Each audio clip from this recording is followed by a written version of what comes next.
After 4 days of fever, Jacob landed in the hospital with rashes, headache, and fatigue. It went from not moving, tired pain to excruciating pain. The symptoms came a month after he tested positive for the coronavirus, but he had no symptoms then.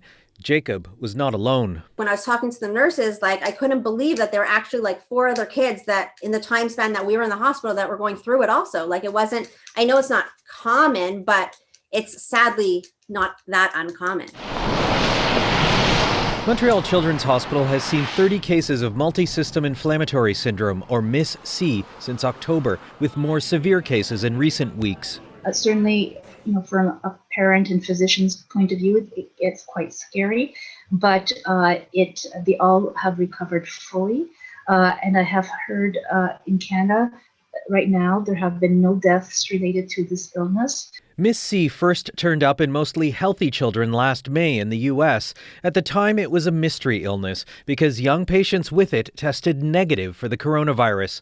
Doctors now think that's because MIS-C shows up weeks after an infection. After the body has cleared this infection, a proportion of people who just happen to be made that way genetically have a hyper response, and they target organs in their own body. Sick Kids Hospital in Toronto has seen at least 130 cases, most of them in the second wave.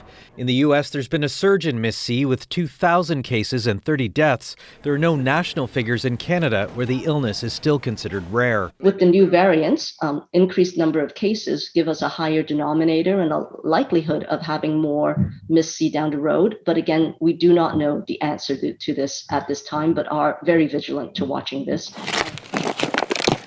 As scary as it can be, most children with MIS-C, like Jacob, recover completely.